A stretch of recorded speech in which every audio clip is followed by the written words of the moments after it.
Imagine que talvez você encontrasse uma pessoa que lhe dissesse o seguinte: você sabia que Jesus, ele nunca existiu? Bom, pode ficar despreocupado, porque isso não vai acontecer. Porque em todo o globo da Terra, independente da pessoa e da religião que ela tem, ela acredita que Jesus foi uma pessoa real. A questão é a seguinte: se Jesus ele foi uma pessoa real, então as coisas que ele ensinou, disse, também são reais. E uma das coisas que Jesus, uma das muitas coisas, e podemos dizer que a mais importante, é a que nós vamos falar hoje. O assunto está na oração do Pai Nosso. Em parte, no livro de Mateus capítulo 6, do 9 em diante, especificamente o versículo 10, Jesus incentivou seus discípulos a pedir para que o reino venha. E é sobre o reino que nós vamos falar. Esse reino é o meio pelo qual Jeová vai cumprir todos os seus propósitos. Então, vamos analisar a primeira coisa que Jesus ele falou a respeito dessa provisão? Abra aí, por favor, o seu exemplar da Bíblia, no livro de Lucas. O capítulo que iremos ler é o versículo 21. Lucas, capítulo 21. Então, iremos ler o versículo 7 primeiro. Lucas, capítulo 21, versículo 7. Aconteceu o seguinte: os discípulos perguntaram então: Instrutor, quando acontecerão realmente essas coisas? E qual será o sinal de que essas coisas estão prestes a ocorrer? Aí no livro de Lucas, Jesus ele falou desses sinais que aconteceriam, que marcariam a presença dele como rei do reino de Deus. Dentre essas muitas coisas, observem aí o versículo 24. Esse texto ele tem uma relação direta com o estabelecimento do reino. Lucas 21, o versículo 24. Se encontraram, esse texto diz assim: e eles cairão pelo fio da espada e serão levados cativos para todas as nações. E Jerusalém será pisada pelas nações até se cumprirem os tempos designados das nações. Bom, esse texto ele é uma profecia. E ele ajuda a gente a entender a data que Jesus ele se tornou rei. Não vai falar especificamente, mas uma cronologia aqui em cima desse versículo e outras referências vai ajudar a gente a determinar quando foi que Jesus ele se tornou rei. É apenas uma das muitas profecias que apontam para 1914 como um ano muito importante em toda a história humana. Então, nesse texto, Jesus ele faz referência da cidade de Jerusalém. Então, Jerusalém, por um dado momento da história, ela foi a sede do governo de Jeová aqui na terra. Então, começando por Davi e seguindo outros reis da descendência dele, eles ocuparam o trono. Esses reis de Jerusalém, eles eram diferentes de todos os outros, porque era Jeová que tinha estabelecido ou colocado eles como rei. Mas aí Jesus ele disse que Jerusalém seria pisada pelas nações. Então, como isso aconteceu e quando? Olhem aí, por gentileza, o livro de 2 Reis. Vamos ler esse versículo, 2 Reis. O versículo que iremos ler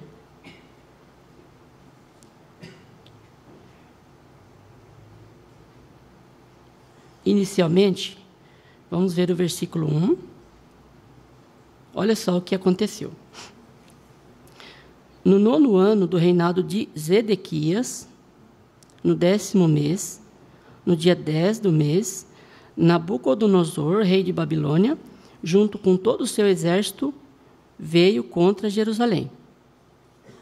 Olha agora o que aconteceu no versículo 7. Então, na parte B fala que Nabucodonosor, ele cegou Zedequias, prendeu ele com correntes e depois levou ele para a Babilônia.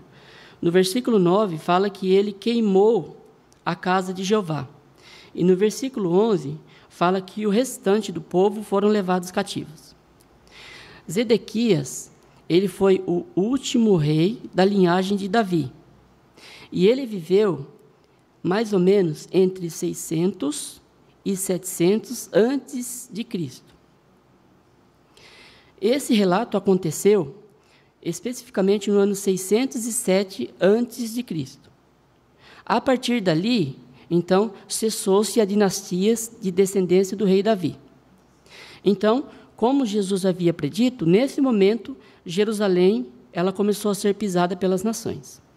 Então, nós temos aqui o ponto de partida para identificar o estabelecimento do reino. Desculpa. Vamos observar um gráfico, o irmão vai colocar para a gente aqui, e nós vamos determinar, então, quanto seria esse tempo designado das nações. Vamos acompanhar agora o livro de Daniel, o capítulo 4. Observem, Daniel, capítulo 4.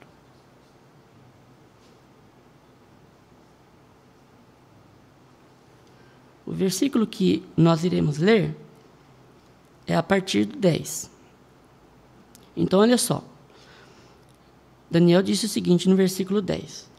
Nas visões que passaram pela minha mente, enquanto eu estava deitado na minha cama, vi uma árvore no meio da terra, e ela era extremamente alta.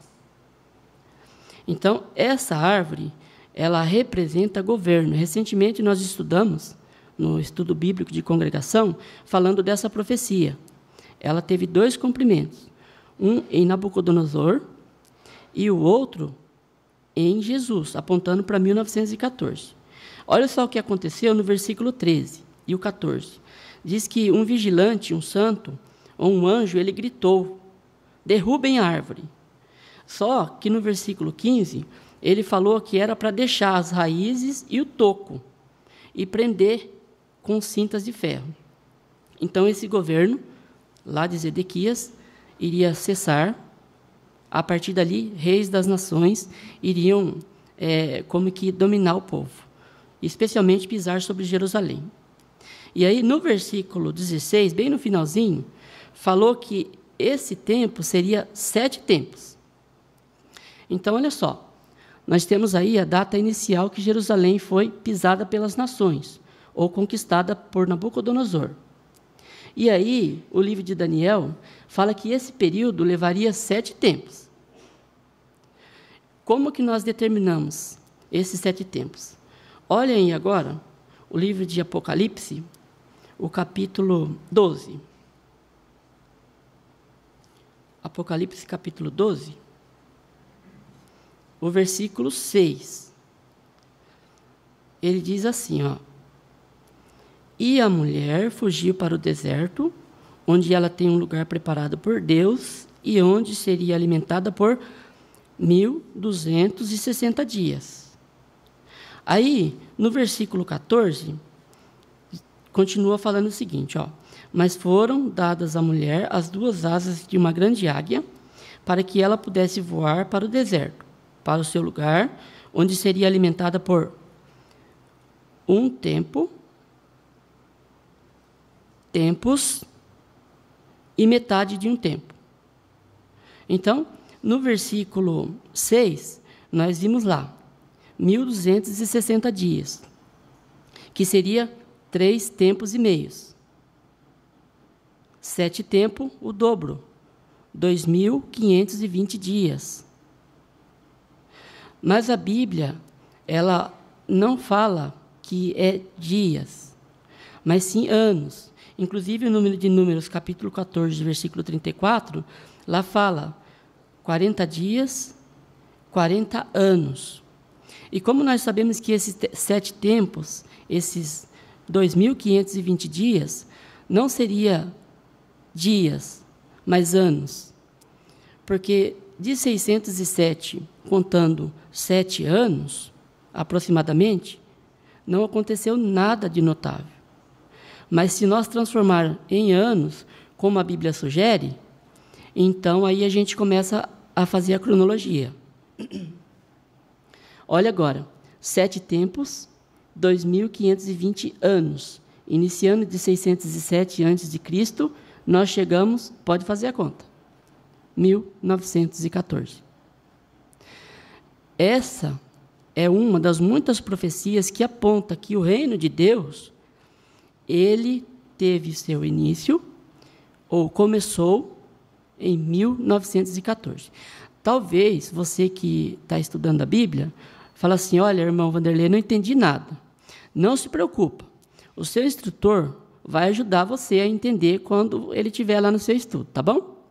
Mas a ideia é a seguinte, 1914 não é um ano inventado pelas Testemunhas de Jeová. Tem base bíblica. E foi exatamente esse ano que Jesus ele começou a governar como rei. Como nós sabemos, a Bíblia diz que logo quando Jesus ele se tornou rei, então as coisas não seriam solucionadas de imediato, porque outras profecias também iriam se cumprir. O sinal, guerras, fomes, e assim vai. Mas o tema é, o que o reino de Deus está fazendo por nós agora? Se ele começou em 1914, então seria de esperar vermos a atuação dele agora, mesmo que nós não vemos agora a promessa de transformar a terra no paraíso, de fazer com que o nome de Jeová seja limpo. Não estamos vendo, isso é para o futuro. Mas algumas coisas da atuação do reino a gente consegue ver agora. Vamos mencionar nesse discurso pelo menos cinco maneiras que o governo de Deus ele está atuando e que ele é real. Vamos ver a primeira? Abra aí o seu exemplar da Bíblia, agora no livro de Provérbios, capítulo 14, o versículo 28.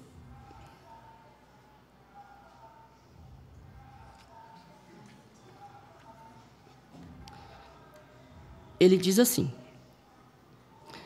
um povo numeroso é a glória do rei, mas um governante sem súditos está arruinado. Quem disse essas palavras sobre inspiração divina foi um rei, Salomão. E ele disse o seguinte, ele falou que um reino, se não tiver súditos, não é real. O reino de Deus tem súditos? Sim, tem. E esses súditos se ascendem a milhões. Uma experiência para ajudar a gente a entender. Uma irmã, lá nos Estados Unidos, ela estava pregando de casa em casa e, numa casa, ela observou que uma senhora tinha acabado de chegar e tinha muitas malas. E aí, como ela viu que ela tinha acabado de chegar, com muitas malas, ela falou, tem que ser rápida. Aí ela pegou uma sentinela e deu para a mulher. Olha a expressão da mulher. Ah, não. De novo, eu acabei de vir de uma viagem de volta ao mundo. E quase em todos os lugares que eu passei, tinha uma pessoa lá me oferecendo a sentinela. Olha os súditos aí. Aliás, em toda a revista Sentinela, antes de abrirmos ela, está escrito o quê? Anunciando o reino de Jeová. Então, isso aconteceu lá atrás. Mas olha só, os súditos do reino hoje, eles estão ativos e estão em todo o redor da terra. Fazendo o quê? Especialmente pregando o reino. Só para os irmãos terem uma ideia, eu acredito que vocês conseguiram ver, mas olha, só no ano de 2022, os súditos do reino gastaram 1.501.797.703 horas divulgando o reino de Deus. E podemos dizer que nós tivemos a nossa participação. Então, aonde está os súditos do reino? Começando aqui no salão do reino e espalhados por todo o canto da terra. Aqui está os súditos do reino. Vamos ver mais uma evidência, agora sobre a atuação do reino de Deus. Olha aí Salmo, capítulo 19, o versículo 7. Salmo 19, 7, diz assim: a lei de Jeová é perfeita, renova as forças. As advertências de Jeová são confiáveis, tornam sábio o inexperiente. Então, todo reino, ele tem leis. Não é diferente com o reino de Deus. Essas leis, ela como que domina, rege a vida daqueles que são súditos do reino. Aqueles que querem ser súditos do reino precisam seguir essas orientações, que está lá. Algumas delas são leis, outras princípios, mas eles estão lá. Olha só, em que áreas os súditos do reino, eles dão atenção? Tem uma experiência de alguém que observou a vida das testemunhas de Jeová e como elas encaram as orientações da Bíblia, da seguinte forma. Olha o que ele falou. Esse aqui era um professor, presidente de um setor de cuidados intensivos e anestesia. Olha o que ele disse sobre as testemunhas de Jeová. Elas não abusam do álcool, não fumam, não são gananciosas, cumprem a palavra, não dão falsos testemunhos, não são uma seita misteriosa, são pessoas honestas, alegres, interessadas em história, literatura, em todos os aspectos da vida. Percebeu o que ele observou? As testemunhas de Jeová levam a sério as orientações da Bíblia. Isso está na Bíblia. Então, um súdito do reino não faz nada dessas coisas. O verdadeiro súdito do reino, não. E ele disse mais. Ele falou o seguinte, olha, se não existisse as testemunhas de Jeová, nós teríamos que inventá-la. De tanto que elas são essenciais para a população. Aí, olha só, aconteceu uma outra experiência para ilustrar como que as pessoas veem as testemunhas de Jeová. Em uma cidade, St. George's, aconteceu um assassinato. E a polícia, ela fez alguns cercos em alguns lugares. E aí o que aconteceu? Todos que passavam por ali eram barrados para olhar a pessoa para ver se tinha algum armamento. Ou todos que passavam por ali eram barrados pela polícia. Mas as testemunhas de Jeová estavam pregando ali ao redor. Aí alguém falou assim, viu? Por que só nós? Olha lá elas lá.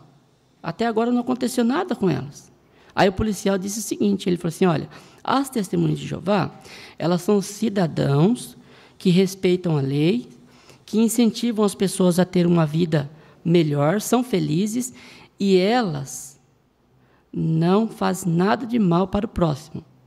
Esse assassinato não aconteceu com uma testemunha de Jeová. Perceberam? Então, as leis que estão na Bíblia dominam a vida daqueles que são súditos do reino. E isso é observado por outros. Uma terceira área, ela se encontra aí no livro de 2 Coríntios. Melhor, 1 Coríntios, capítulo 5. Vocês vão perceber a diferença que existe nessa questão daqueles que são súditos do reino e daqueles que não são. Olha só, 1 Coríntios, capítulo 5, o versículo 11 ao 13. O apóstolo Paulo disse o seguinte sobre a inspiração. Mas eu lhes escrevo agora que parem de ter convivência com qualquer um que se chame irmão, mas que pratique imoralidade sexual, ou que seja ganancioso, idólatra, injuriador, beberrão, extorsor, nem sequer comam com tal homem. Pois o que eu tenho que ver com o julgamento dos de fora? Não são vocês que julgam os de dentro, ao passo que Deus julga os de fora? Removam do meio de vocês a pessoa má. Então, o que o reino ele tem de especial ligado com esse texto? O reino de Deus, ele não tolera pessoas que fazem coisas que a Bíblia, a palavra de Jeová condena e passam a mão na cabeça. Aqui diz que a pessoa ela é removida do meio. Ela perde o privilégio de ser chamada testemunha de Jeová. E se não se arrepender, ela não volta. Mas e aí fora, como é que é? As pessoas podem fazer tudo o que bem entendem e não acontece nada. Com os súditos do reino, não é assim. E aqui tem uma palavra de cautela. Nesse sentido, Jeová ele não vai mudar a sua orientação para agradar uma pessoa. Não vai. Então, essa ordem de remover a pessoa, ela vai continuar, e nós sabemos que até durante os 1000 anos, se a pessoa não andar do jeito que Jeová pede, ela não vai permanecer na organização. Então, esse ponto diz que Deus ele executa, o governo executa as suas leis naqueles que não fazem caso das orientações de Jeová. Olha só um outro ponto aqui, ó. Esse é interessante. Está listado no livro de Isaías, capítulo 30, o versículo 20. Vamos ver? Isaías, capítulo 30, o versículo 20. Diz assim: embora Jeová lhes dê pão da aflição e a água da opressão, olha agora, seu grandioso instrutor não se esconderá mais. Você verá seu grandioso instrutor com os seus próprios olhos. Bom, aqui Isaías chama Jeová de grandioso instrutor. E como que nós vemos na organização de Jeová essa instrução passada? Olha, irmãos, são muitas as formas. Tem escola na organização que a gente talvez nem conhece. Mas, olha, só para a gente lembrar de algumas, eu vou mencionar aqui. Ó. Vocês conhecem a escola de iniciantes em Betel? É uma escola. Jeová que dá instrução para esses. Vocês já ouviram falar da escola para anciãos e congregação? Já, né? Vai ter uma nos meses à frente. Outra escola, escola bíblica para irmãos solteiros. Uma outra, escola bíblica para casais cristãos. Escola bíblica de Gileade da Torre de Vigia. E mais uma, escola para membros de comissões de filiais e sua esposa. Então, são muitas maneiras que Jeová tem usado para preparar os súditos do reino para aquilo que é mais importante. E por que não citar também, como um sistema educacional, a reunião que temos no meio de semana? A parte que fala, né? Nossa vida e ministério cristão. Essa parte treina a gente para poder falar do reino para as pessoas. É uma escola. Adoração em família também é uma escola. Jeová, ele tirou uma reunião e falou que nós devíamos, naquele momento, ter a nossa adoração em família. E nessa, treinamos de maneira individual para podermos conseguir caminhar com segurança quando o reino ele exercer sua influência aqui na terra de maneira a transformá-la no paraíso. Agora, olha que interessante. Qualquer curso que nós formos fazer fora da organização tem um custo. Mas essas escolas que nós mencionamos aqui, especialmente a nossa quinta, dos irmãos, provavelmente deve ser terça, né? Segunda? Então, obrigado. Segunda-feira, quantos cursos a gente faz semanal? Quanto você teve que desembolsar para esse curso? Quanto a sua vida melhorou? Compare o ensino que nós temos dentro da organização com o ensino que tem aí fora. Semana passada, a irmã brincou com a gente. Ela falou assim, olha, eu cursei a faculdade e aí lá o que a gente mais fazia, ela não era tão boa não, mas eu fiquei boa em jogar truco. E teve que pagar, tá vendo? Então, olha só, o reino, ele tem escolas que ajudam a gente, gratuito, e que prepara a gente para aquilo que é mais importante.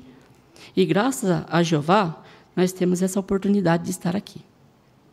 Uma outra área está também no livro de Isaías. Avance aí 2 capítulos, o 32, o versículo 1 e o 2. Diz assim, Isaías 32, 1 e o 2. Vejam, um rei reinará com retidão e príncipes governarão com justiça. E cada um deles será como abrigo contra o vento, como esconderijo contra o temporal, como correntes de água numa terra árida, como a sombra de um enorme rochedo num deserto. Bom, Isaías falou sobre um príncipe. Nós sabemos que esses príncipes, hoje, eles são os anciãos espalhados nas congregações ao redor do mundo. E qual é o papel dele? Eles são representantes visíveis para cuidar dos súditos do reino aqui na terra.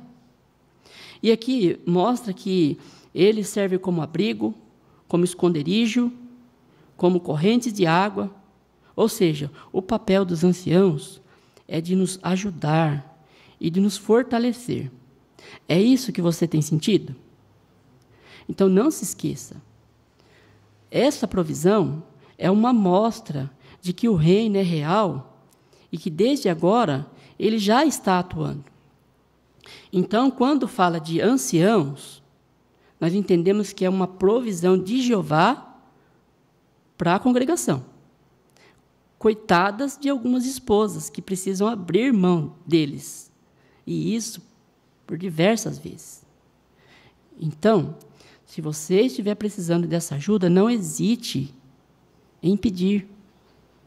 Eles estão à disposição de vocês. E podemos dizer que 24 horas por dia.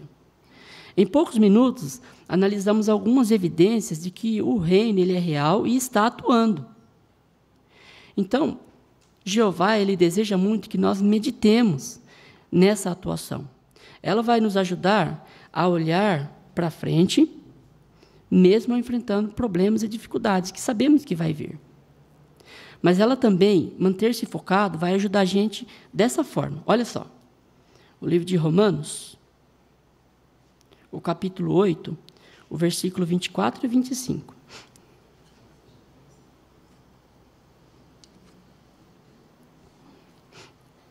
Olha só o que nos diz. Pois fomos salvos nessa esperança, mas a esperança que se vê não é esperança. Pois como uma pessoa pode esperar por uma coisa que ela vê? Mas se esperarmos por aquilo que não vemos, continuamos a aguardar com viva expectativa e perseverança. Então, olha só o desejo de Jeová para nós. Ele fez a provisão do reino para nos ajudar a ter em vista as coisas boas que ele está fazendo no futuro, mas também as coisas que já estão acontecendo agora. Infelizmente, irmãos, a maioria das pessoas, elas investem sua confiança, sua esperança em seres humanos. E sabe o que vai acontecer? Elas vão ficar muito desapontadas. Em breve. Já estão agora, mas em breve vão ficar mais ainda. Porque eles não vão conseguir atender nem as necessidades básicas do ser humano. Mas aquele que baseia a sua esperança, a sua confiança no reino de Jeová, que tem como rei Jesus Cristo, jamais vai ficar desapontado.